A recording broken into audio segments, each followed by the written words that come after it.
Hello बच्चों, good morning. विभाजन को समझना राजनीति, स्मृति व अनुभव नामक चैप्टर के अंतर्गत हम लोग विभाजन के कारण के विषय में अध्ययन कर रहे थे। तो अध्ययन क्रम को क्रमिक करते हुए विभाजन के कारणों पर पुनः प्रकाश डालते हुए हम अपने अगले टॉपिक की ओर बढ़ेंगे। तो बच्चों, विभाजन के कारण 15 अगस्त 1947 को भारत ने विदेशी पराधीनता से मुक्ति प्राप्त की, जैसा कि आप सभी जानते हैं। और पिछले वीडियो में हमने आप लोगों को बताया था कि 14 अगस्त की मध्य रात्रि में भारत की स्वतंत्रता विभाजन के साथ प्राप्त हुई। लंबे संघर्ष के पश्चात प्राप्त हुई इस स्वतंत्रता के साथ ही भारत को विभाजन की त्रासदी भी झेलनी पड़ी। भारतीय नेताओं ने स्वप्न भी यह नहीं सोचा था कि स्वतंत्रता प्राप्ति विभाजन के साथ मिलेगी, किंतु यह एक दुखद दुर्घटना हुई और हमारे नेताओं के आशाओं पर पानी फिर गया। पूरा देश सन्न रह गया, किंतु विभाजन को एक दुखद दुर्घटना के रूप में स्वीकार करना पड़ा। भारत के विभाजन के लिए एक नहीं अनेकों कारण उत्तरदायी थे, जिनका हम पिछले वीडियो में शॉर्टकट प्रकाश डाल चुके हैं। जिन पर तो राजनीतिक, आर्थिक, धार्मिक एवं तात्कालिक परिस्थितियां जो हैं वह विभाजन के लिए उत्तरदायी सिद्ध हुई। तो राजनीतिक कारणों में मुसलमान भारत में मध्यकाल में विजेता की तरह आए थे। जैसा कि हम सभी जानते हैं, भारत में मुस्लिम पीरियड दो भागों में विभक्त है। पहला जो है 1206 से लेकर 1526 तक का पीरियड सल्तनत काल कहलाता है, जिसमें मुसलमानों का शासन रहा। और 1526 से लेकर के 1857 तक का काल मुगल काल के नाम से जाना जाता है। ये मुसलमान जो आए थे वह भारत में विजेता के रूप में आए थे और भारतीय शासकों की आपसी फूट का लाभ उठा करके यहाँ पर सत्ता स्थापित कर ली थी। और यही जो है मुगल काल के अंत का कारण भी कुछ ऐसा ही हुआ। अंतर सिर्फ इतना है कि मुगल काल के पतन का कारण जो है उसके उत्तराधिकारी हुए और उत्तराधिकारियों की अयोग्यता का लाभ उठा करके क्षेत्रीय सामंत जो थे वो मनसबदार स्वयं को स्वतंत्र घोषित कर लिए थे और छोटे छोटे क्षेत्रीय राज्यों का उदय हो गया था। और इसका लाभ उठा करके अंग्रेज़ों ने भारत में ब्रिटिश साम्राज्य की नींव डाली। तो अंग्रेज़ों ने उनसे सत्ता छीनी थी। किससे? मुगलों से। और मुगलों ने किससे छीनी थी? तुर्कों से। परंतु जब यह स्पष्ट होने लगा कि भविष्य में जब अंग्रेज भारत छोड़ देंगे तथा सत्ता का फैसला लोकतांत्रिक तरीके से होगा, तो मुसलमान आशंकित हो उठे। मुसलमानों को लगा कि उनको शासन करने का अवसर प्राप्त नहीं होगा, इसलिए मुसलमान शंकित हो उठे। उन्हें भय होने लगा कि हिंदू बहुल देश में सत्ता हमेशा हिंदुओं के हाथ में रहेगी। जैसा कि एक लोकतांत्रिक देश का जो पैमाना है, लोकतंत्र में क्या होता है? वोटिंग होती है। वोट के आधार पर सरकारें जो हैं वो बनती हैं। जैसा कि आप सभी जानते हैं, हमारे देश में वयस्क मताधिकार के आधार पर सरकारों का गठन होता है। जो पार्टी सबसे अधिक सीट लेकर के आती है वही शासन करती है। उसी का नेता मुख्यमंत्री या प्रधानमंत्री घोषित किया जाता है, बनाया जाता है। तो जिस भी धर्म की, जाति की आबादी अधिक होगी तो आप कल्पना कर सकते हो कि वही हमेशा विजयी रहेगा। तो मुसलमान जो हैं हिंदू बहुल देश में सशंकित हो गए, क्योंकि मुसलमानों की संख्या कम थी। उनको लगा कि अब हमारे हाथ में जब चुनाव होगा और वोटिंग होगी और वोट के माध्यम से सरकार बनेगा, चुनाव के माध्यम से सरकार गठित की जाएगी, तो हमें फिर सरकार गठित करने का मौका नहीं मिलेगा, शासन करने का मौका नहीं मिलेगा। सदा के लिए दूसरे दर्जे के नागरिक हम बन जाएंगे। तो इस आशंका के कारण मुसलमानों द्वारा, जैसा कि पिछले वीडियो में हमने बताया था कि जिन्ना जो हैं वो अड़ गए कि हम पाकिस्तान के अलावा और कुछ नहीं चाहते हैं। जब तक भारत का विभाजन नहीं होगा, पाकिस्तान का निर्माण नहीं होगा, तब तक भारत स्वतंत्र, जैसा कि इटली ने घोषणा की थी, स्वतंत्र नहीं होगा। दूसरा कारण क्या था? आर्थिक कारण। मुसलमानों के उच्च वर्गों के लोग बड़ी संख्या में सरकारी नौकरी में थे और उनकी जनसंख्या के अनुपात में उनके पास नौकरियों की संख्या कहीं अधिक थी। जब सरकार ने शिक्षा परीक्षा के आधार पर नौकरियों में भर्ती देने का निर्णय किया, तो मुसलमानों को यह आशंका हुआ कि भविष्य में सरकारी नौकरियां हिंदुओं के पास चली जाएंगी, क्योंकि शिक्षा के क्षेत्र में हिंदू मुसलमानों से काफ़ी आगे थे। जैसा कि आज के परिवेश में भी जो आंकड़े हैं वो बताते हैं कि अभी भी मुसलमान शिक्षा के मामले में बहुत पीछे हैं, चाहे वो लड़के हों या लड़कियां।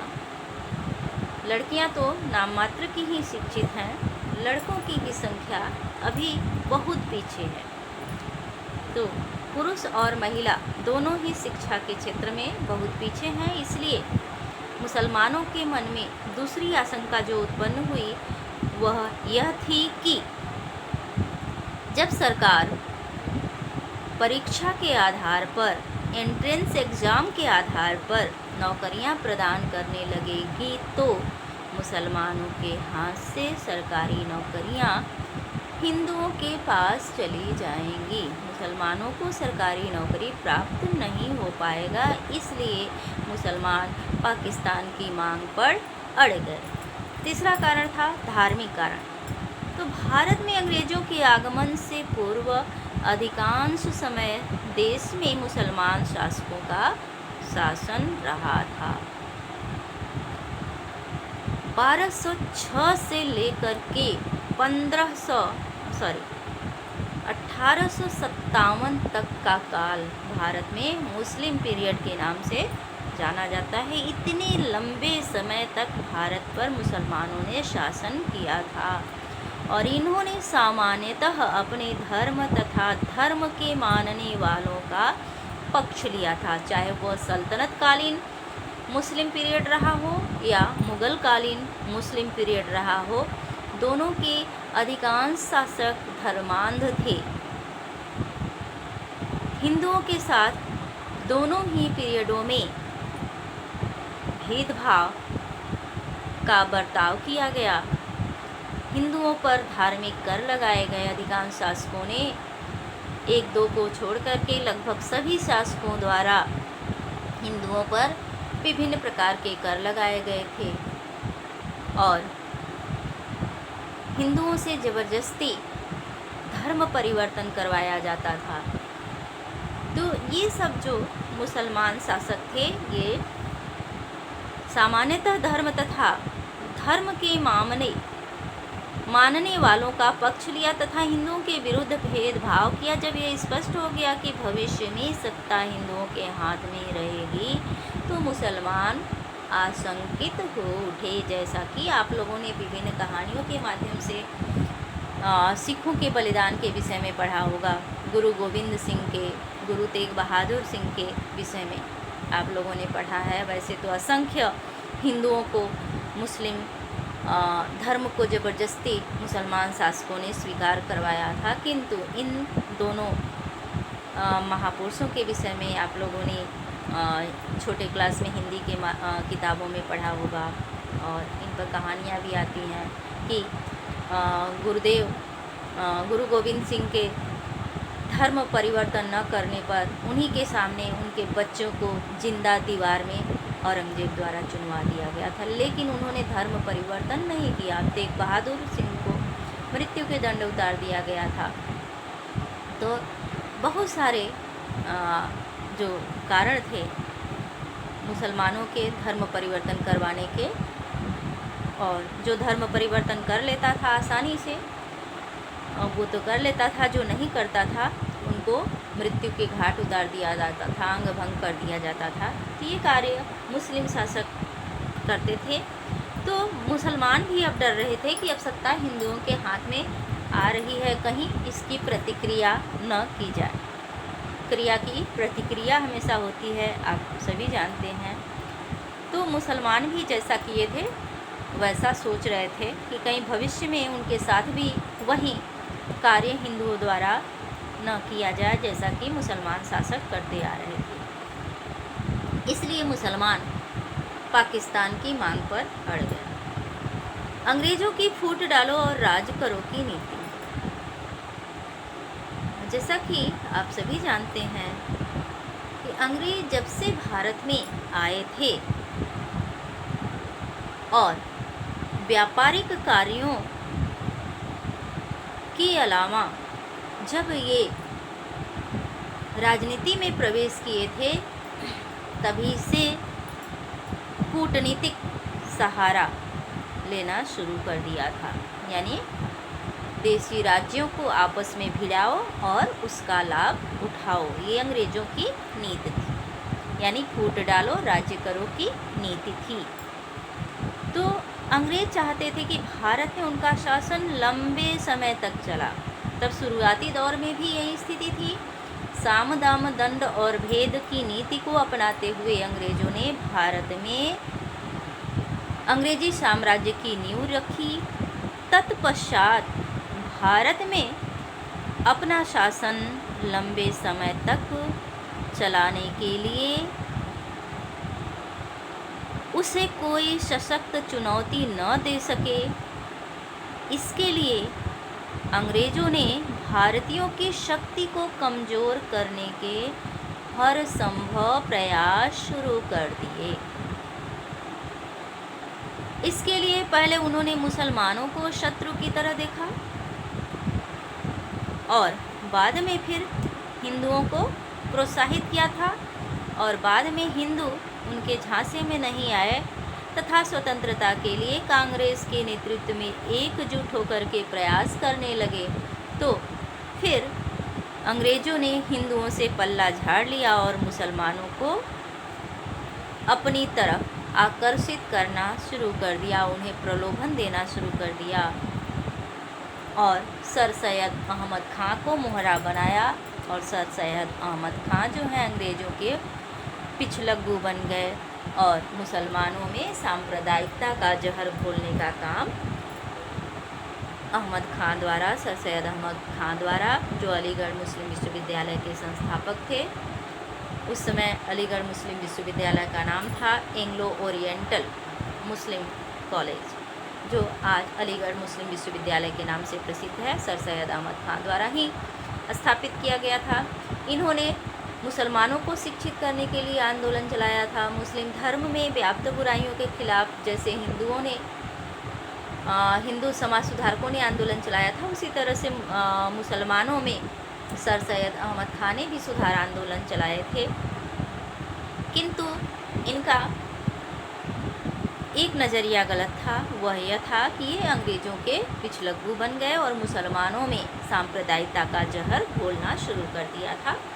तो बच्चों, मुसलमानों को शत्रु की तरह शुरू में देखा था और बाद में मुसलमान मित्र हो गए और हिंदुओं को अंग्रेज शत्रु की तरफ देखने लगे, क्योंकि कारण क्या हुआ कि कांग्रेस के नेतृत्व में हिंदू स्वतंत्रता आंदोलन चला रहे थे और अंग्रेजों के झांसे में नहीं आए थे। इसलिए अब इस नीति के अंतर्गत ही उन्होंने सैयद अहमद खां को सहायता दी, जैसा कि अभी हमने बताया आप लोगों को।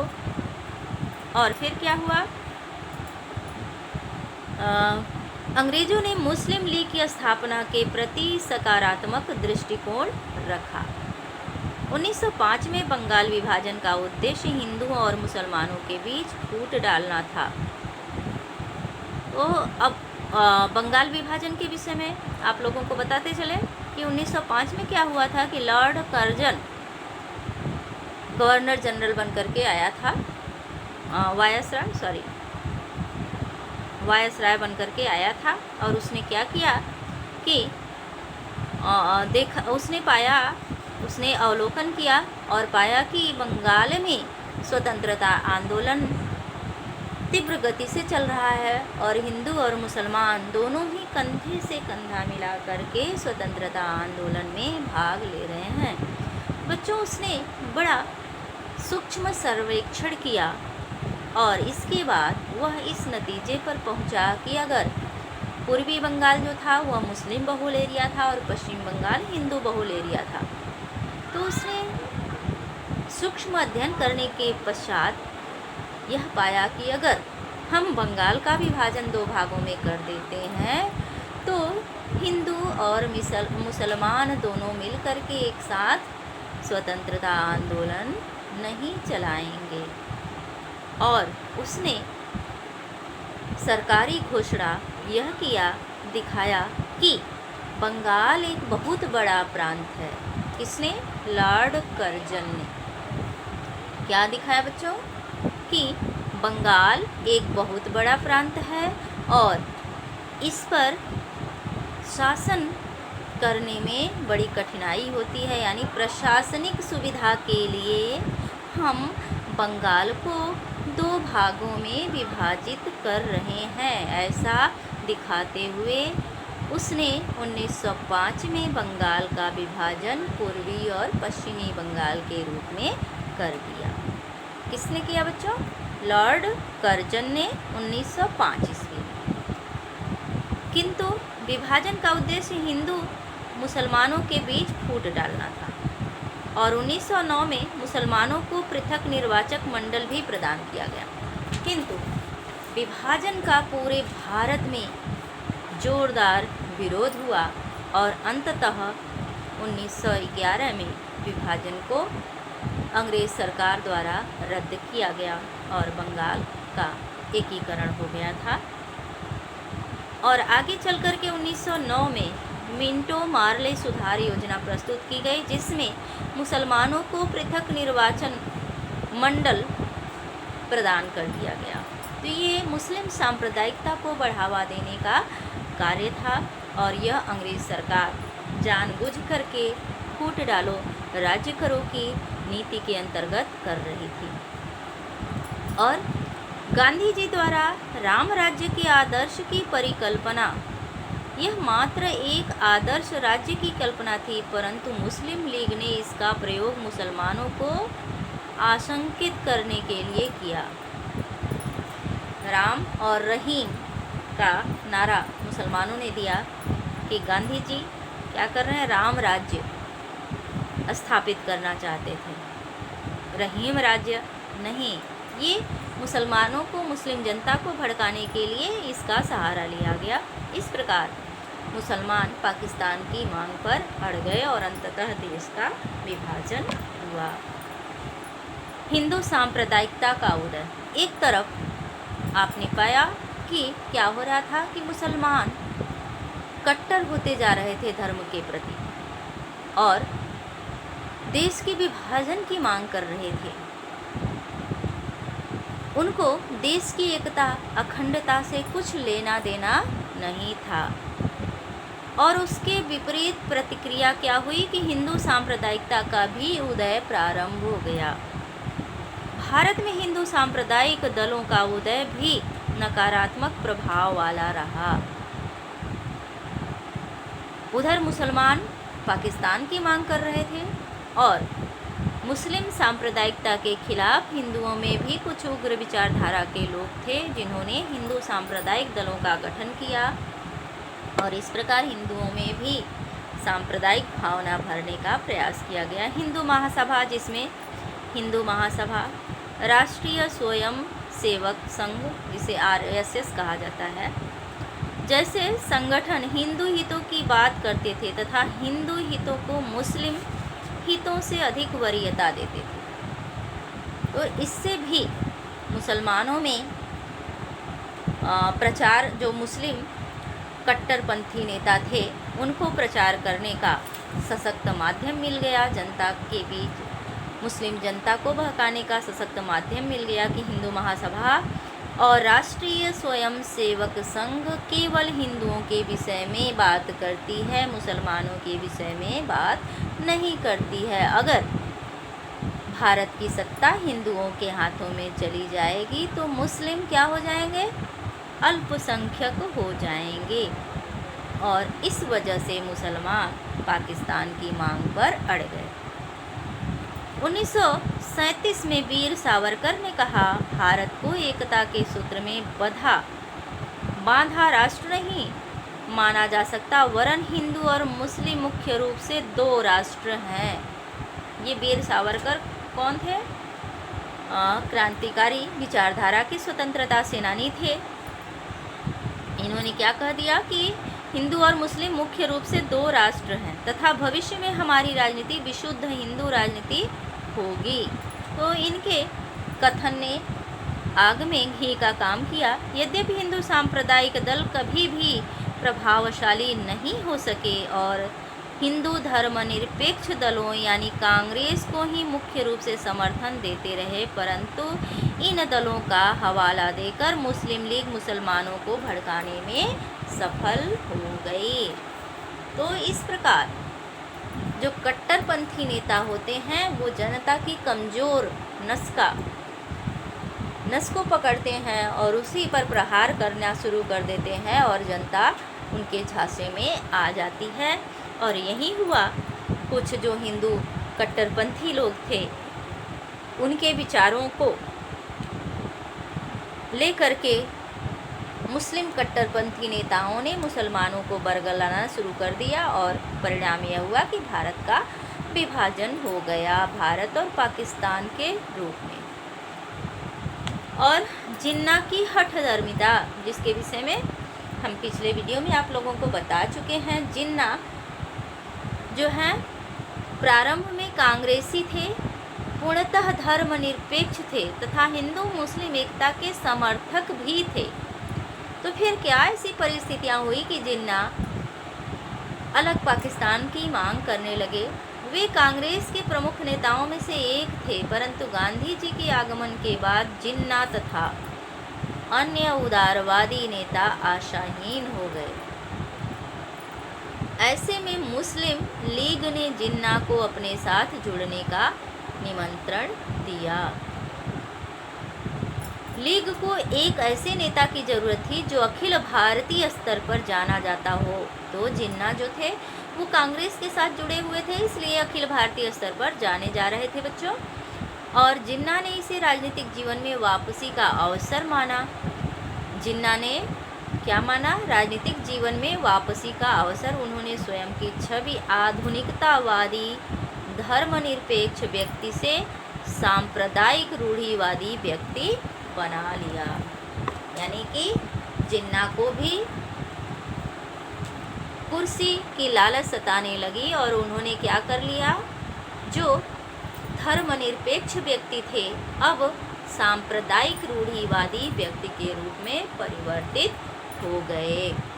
एक बार जब उन्हें सांप्रदायिक राजनीति के जरिए वह महत्व प्राप्त होने लगा जो कांग्रेस से उन्हें नहीं मिला था, तो फिर उन्होंने पीछे मुड़ करके नहीं देखा।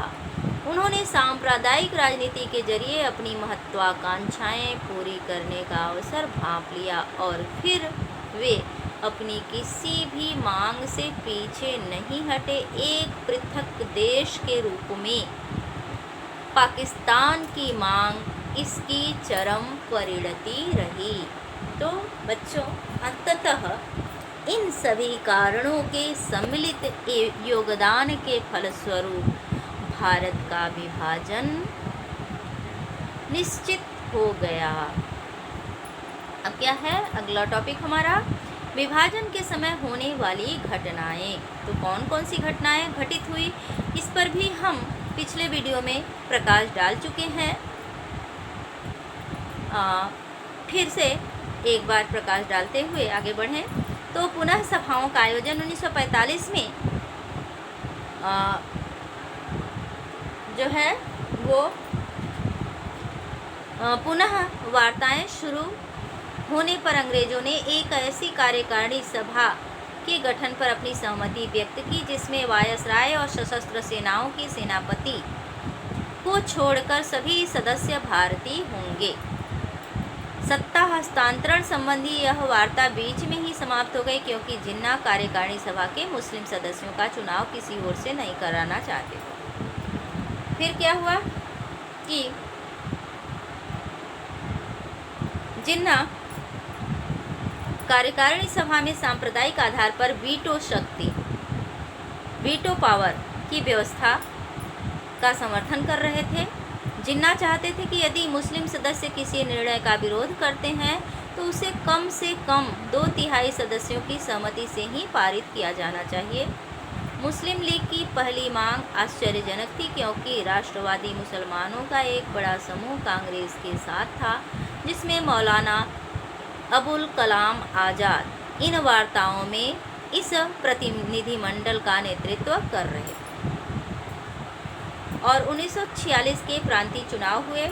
पश्चिमी पंजाब में यूनियनिस्ट पार्टी के अधिकतम सदस्य मुस्लिम थे और वर्ष 1946 में पुनः प्रांतीय चुनाव संपन्न हुए जिसमें कांग्रेस को सामान्य सीटों पर गैर मुस्लिम वोट का 91.3% प्राप्त हो गया।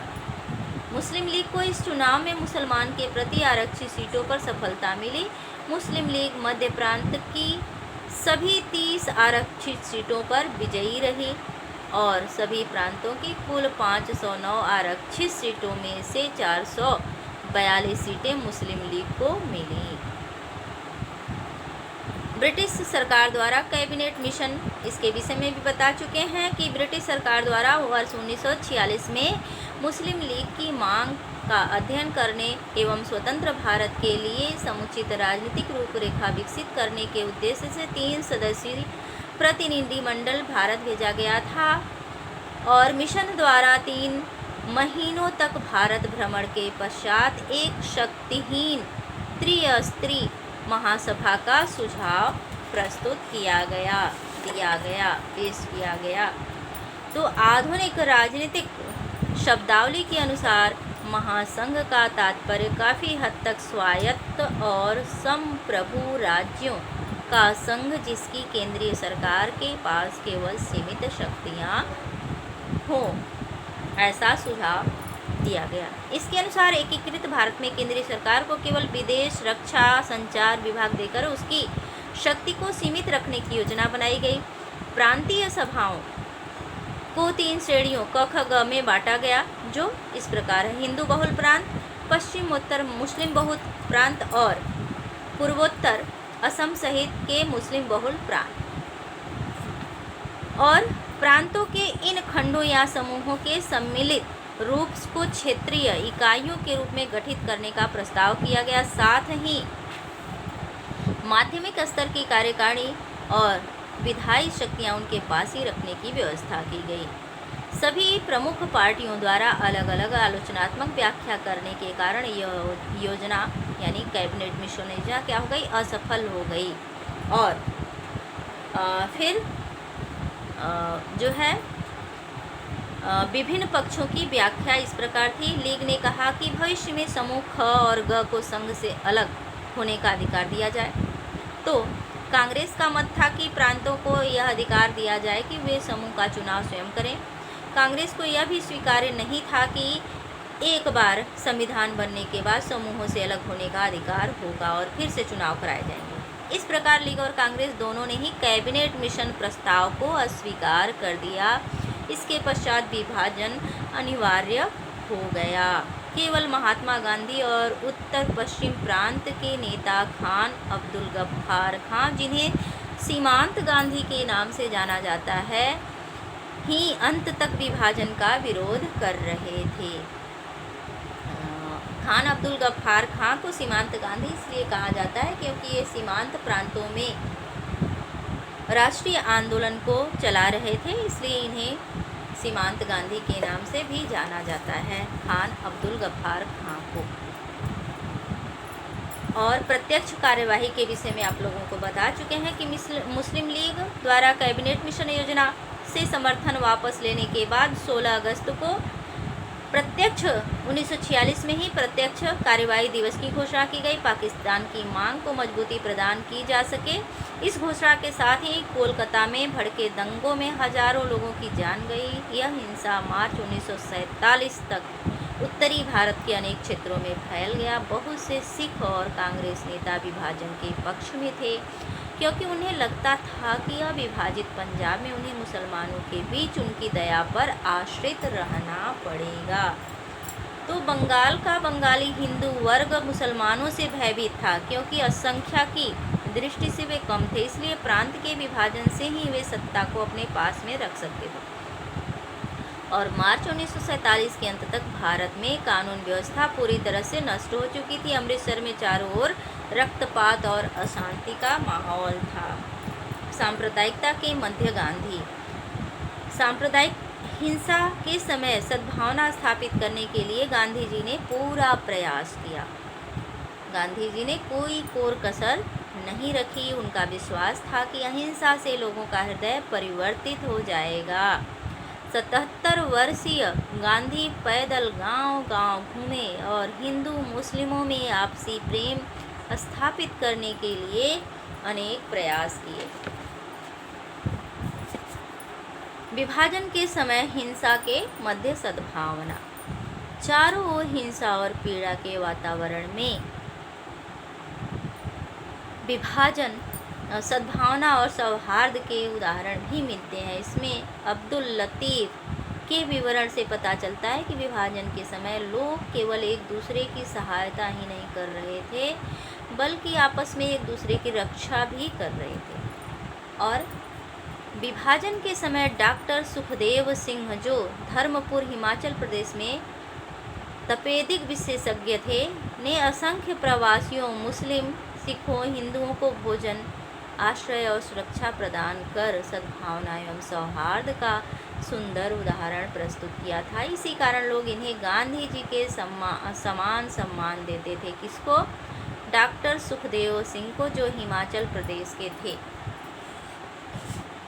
और विभाजन संबंधी घटनाओं की जानकारी के स्रोत, यानी विभाजन के संबंध में जो अभी हमने अध्ययन किया, इसकी जानकारी हमें कहाँ से प्राप्त होती है? तो इस जानकारी के निम्न स्रोत हैं बच्चों। भारत विभाजन के दौरान घटित घटनाओं की जानकारी के मुख्य स्रोत मौखिक वृत्तांत हैं।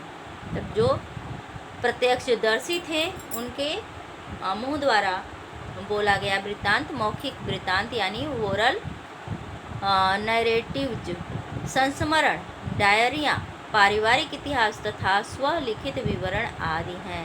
इन स्रोतों में बंटवारे की पीड़ा, कठिनाइयाँ तथा सामुदायिक खूनी संघर्ष को समझने में सहायता मिलती है। सरकारी रिपोर्ट, फाइल और सरकारी अफसरों के निजी लेखन से विभाजन के संबंध में अंग्रेजों तथा प्रमुख राजनीतिक पार्टियों के मध्य हुई वार्ताओं की जानकारी से भी विभाजन संबंधी घटनाओं पर प्रकाश पड़ता है। घटनाओं पर मौखिक वृत्तांत के अंतर्गत व्यक्तियों के अनुभवों की जांच कर ऐसी जानकारियां एकत्र की जाती हैं जिनके अस्तित्व को अब तक नज़रअंदाज कर दिया गया था, परंतु इनके प्रयोग में सावधानी बरतनी चाहिए, क्योंकि इसमें सटीकता, क्रम, अनुभव तथा गवाह संबंधी दोष निहित होते हैं। मौखिक या लिखित कथनों की तुलना से प्राप्त परिणामों को दूसरे स्रोतों से मिलाकर देखने और आंतरिक अंतर्विरोधों को ध्यान में रखते हुए इतिहासकार किसी भी दिए गए साक्ष्य की विश्वसनीयता की जांच कर सकते हैं। तो बच्चों, इस प्रकार आपने विभाजन को समझा, परखा, देखा और विभाजन जो हुआ था वह माउंटबेटन योजना के अंतर्गत हुआ था। तो हम माउंटबेटन योजना पर भी प्रकाश डाल दे रहे हैं। माउंटबेटन इटली की घोषणा, जब इटली ने घोषणा की भारत को स्वतंत्र करने की, तो इटली की घोषणा और माउंटबेटन के भारत आने के बीच भारत में बहुत बड़े पैमाने पर सांप्रदायिक दंगे हुए, जैसा कि अभी हमने आपको बताया है। और गांधी जी दंगों एवं विभाजन को रोकने में लगे हुए थे, परंतु उन्हें निराशा हाथ लग रही थी। भारत की स्थिति को देखते हुए माउंटबेटन ने तत्काल सत्ता के हस्तांतरण की व्यवस्था की। 3 जून 1947 को माउंटबेटन अपनी योजना पेश की। इसके अनुसार भारत का विभाजन भारतीय संघ और पाकिस्तान में होना था। माउंटबेटन योजना में जो व्यवस्थाएं थी, पहली क्या थी कि भारत का विभाजन भारतीय संघ और पाकिस्तान में होना था। दूसरा था कि इसकी सीमा तय किए जाने के पूर्व पश्चिमोत्तर सीमा प्रांत और असम के सिलहट जिले में जनमत संग्रह द्वारा यह तय करना था कि वहाँ की जनता पाकिस्तान में रहेगी अथवा भारत में रहेगी। यानी हिंदुओं और मुसलमानों को वोटिंग करनी थी कि वो पाकिस्तान में रहेंगे या भारत में रहेंगे। और तीसरा, सिंध विधानसभा को आत्मनिर्णय का अधिकार दिया गया। चौथा, पंजाब और बंगाल में हिंदू मुसलमान बहुल जिले के प्रांतीय विधायक 2 भागों में विभक्त हो जाएगी। फिर से सुन लीजिए, पंजाब और बंगाल में हिंदू मुसलमान बहुल जिलों के प्रांतीय विधायक अगर प्रांत का विभाजन चाहें तो कर दिया जाएगा। तब पंजाब को भी बांटने का निश्चय किया गया था। 5वां, हिंदुस्तान की संविधान सभा 2 भागों में विभक्त हो जाएगी। संविधान सभा का गठन 1946 में ही हो गया था। कैबिनेट मिशन योजना के तहत संविधान का निर्माण जो प्रारंभ किया गया था, इसकी पहली बैठक 9 दिसंबर 1946 को ही हो गई थी। तो अब माउंटबेटन योजना में क्या हुआ, उस समय संयुक्त भारत का हुआ था। माउंटबेटन योजना में यह व्यवस्था की गई कि हिंदुस्तान की संविधान सभा 2 भागों में विभक्त हो जाएगी और अपने अपने लिए संविधान तैयार करेगी। यानी भारत का अलग संविधान होगा और पाकिस्तान का अलग संविधान होगा। 2 भागों में विभक्त हो जाएगी। दोनों राज्यों को डोमिनियन एस्टेट्स का दर्जा प्रदान किया जाएगा। डोमिनियन स्टेट्स का दर्जा प्रदान किया जाएगा। देशी रियासतों को यह स्वतंत्रता होगी कि वे किसके साथ रहेंगी। यानी कि देशी रियासत पाकिस्तान के साथ जाना चाहें तो जा सकते हैं या भारत के साथ रहना चाहें तो रह सकते हैं। देशी रियासतों को भी यह स्वतंत्रता दे दी गई। और ये जो था, ये माउंटबेटन योजना यानी भारत विभाजन का रूपरेखा था जो माउंटबेटन ने प्रस्तुत किया बच्चों। और 16 जुलाई 1947 को ब्रिटिश संसद ने भारत की स्वतंत्रता से संबद्ध अधिनियम पास कर दिया। माउंटबेटन ने कब योजना प्रस्तुत की थी? 3 जून 1947 को। और 16 जुलाई 1947 को ब्रिटिश संसद ने भारत की स्वतंत्रता से संबंधित अधिनियम पास किया। यही भारतीय स्वतंत्रता अधिनियम 1947 ईस्वी बना। कांग्रेस और लीग दोनों ने इसे स्वीकार कर लिया और योजना पर कार्यवाही आरंभ हो गई और 1947 के पूर्व ही सरदार पटेल के प्रयासों से कश्मीर, जूनागढ़ और हैदराबाद के अतिरिक्त अन्य सभी रियासत जो है वो भारतीय संघ में सम्मिलित हो गई। सरदार वल्लभ भाई पटेल स्वतंत्र भारत के पहले उप प्रधानमंत्री एवं गृह मंत्री बने थे और इन्होंने देसी रियासतों को भारतीय संघ में, उस समय 622 देसी रियासतें थीं और माउंटबेटन योजना के तहत इन रियासतों को स्वतंत्रता प्रदान कर दी गई थी कि या तो यह भारत में मिले या पाकिस्तान में। तो लगभग सभी रियासतें भारत में सरदार वल्लभ भाई पटेल ने मिला ली थी। केवल हैदराबाद, कश्मीर, जूनागढ़ ये सशक्त जो रियासतें थी ये भारत संघ में सम्मिलित नहीं हुई थी और जूनागढ़ को जो है वो जनमत संग्रह के आधार पर भारत संघ में मिलाया गया और हैदराबाद पर सैनिक कार्यवाही के द्वारा हैदराबाद को भारत संघ में मिलाया गया क्योंकि हैदराबाद का निज़ाम जो है वो स्वयं को स्वतंत्र रखना चाहता था। तो पंजाब और बंगाल का विभाजन हो गया था और सिंध पाकिस्तान में मिल गया, सिलहट पाकिस्तान में चला गया, पश्चिमोत्तर सीमा प्रांत भी पाकिस्तान को मिल गया। तो पाकिस्तान को क्या क्या मिला बच्चों? माउंटबेटन योजना के अनुसार जो भारत का विभाजन हुआ, एक बार फिर से सुन लीजिए, पाकिस्तान को क्या मिला? पंजाब और बंगाल का विभाजन कर दिया गया। तब आधा पंजाब आधा बंगाल कहाँ चला गया? भारत में, और आधा पाकिस्तान में चला गया। सिंध पाकिस्तान में मिल गया, सिलहट पाकिस्तान में चला गया और पश्चिमोत्तर सीमा प्रांत भी पाकिस्तान को मिल गया। अब स्वतंत्रता प्राप्ति 14 अगस्त 1947 को पाकिस्तान का निर्माण हुआ। मोहम्मद अली जिन्ना पाकिस्तान के गवर्नर जनरल और लियाकत अली प्रधानमंत्री बने। लियाकत अली, सर आगा खां और लियाकत अली जो थे, यही लोग ढाका में मुस्लिम लीग की स्थापना के प्रमुख सदस्य थे। तो लियाकत अली जो है वो प्रधानमंत्री बने और मोहम्मद अली जिन्ना पाकिस्तान के गवर्नर बने। पहले 12 बजे रात्रि 15 अगस्त 1947 को भारत स्वतंत्र हुआ। इस प्रकार 15 अगस्त को भारत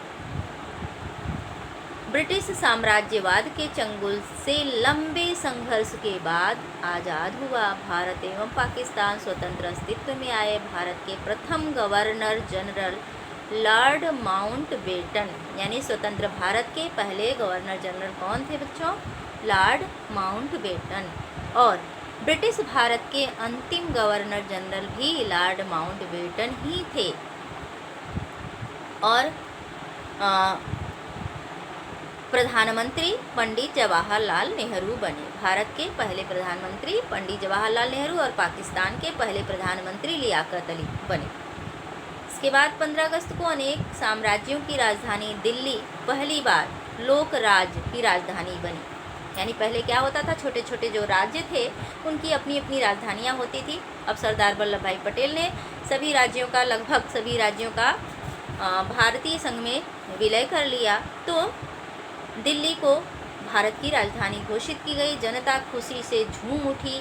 नेहरू ने घोषणा की, आज हमारे दुर्दिन की अवधि समाप्त हो गई। भारत ने पुनः अपने आप को प्राप्त कर लिया है। महात्मा गांधी की जय के नारे लगाए गए। परंतु विभाजन से दुखी गांधी कलकत्ता में सांप्रदायिक दंगे शांत कराने का प्रयास करते रहे, क्योंकि कलकत्ता में कत्लेआम मुस्लिम लीग द्वारा शुरू करवाया गया था जो वो चली रहा था। स्वतंत्रता की खुशी को विभाजन के अवसाद ने घेर लिया।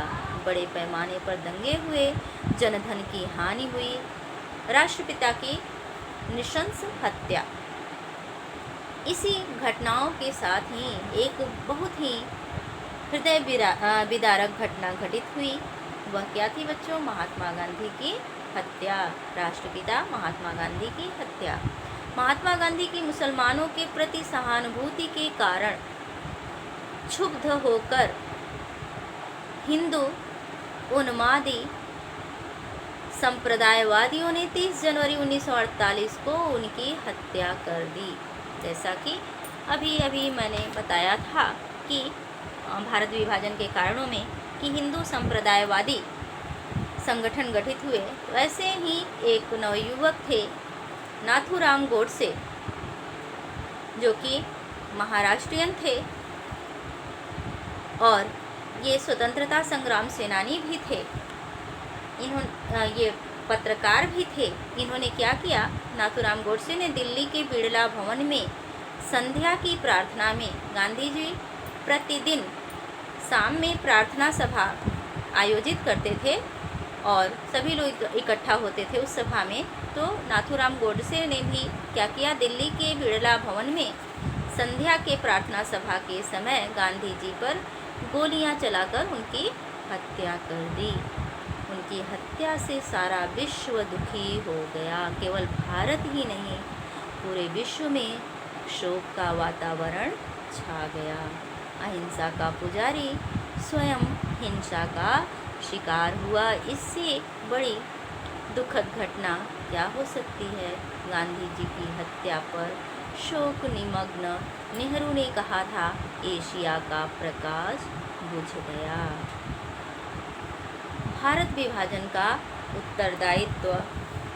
तो भारत विभाजन के लिए सामान्यतः अंग्रेजी सरकार गांधी जी, जवाहरलाल नेहरू, सरदार वल्लभ भाई पटेल एवं मोहम्मद अली जिन्ना को दोषी ठहराया जाता है। बच्चों, विभिन्न इतिहासकार अपने अपने तरह से आकलन करते हैं और इनमें से अलग अलग लोगों को दोषी ठहराते हैं। भारत की एकता बनाए रखने के यथासंभव प्रयास किए गए, परंतु वे विफल हो गए। जैसा कि आपने अभी इसी चैप्टर के माध्यम से पढ़ा, इसके लिए किसी एक पक्ष को दोषी नहीं ठहराया जा सकता है। भारत का विभाजन एक लंबी प्रक्रिया का परिणाम था। भारत सांप्रदायिकता की भावना ही अकेले उत्तरदायी थी, या विभाजन के लिए न तो अंग्रेजीपन, जिन्ना, कांग्रेस, गांधी, नेहरू या पटेल अथवा सांप्रदायिकता की भावना ही अकेले उत्तरदायी थी। इन सभी ने चाहे अनचाहे विभाजन की प्रक्रिया में सहयोग दिया। जिन्ना की नए राष्ट्र की लालसा एवं नेहरू पटेल द्वारा भारत को शीघ्र ही अंग्रेजी राज से मुक्त कराने की प्रबल उत्कंठा ने अंततः 14-15 अगस्त 1947 को पाकिस्तान एवं स्वतंत्र भारत का निर्माण कर दिया। भारत 2 खंडों में बट गया। तो बच्चों, इसी के साथ विभिन्न कारणों के वजह से भारत का विभाजन हुआ और अब हमारा चैप्टर भी समाप्त हुआ। धन्यवाद।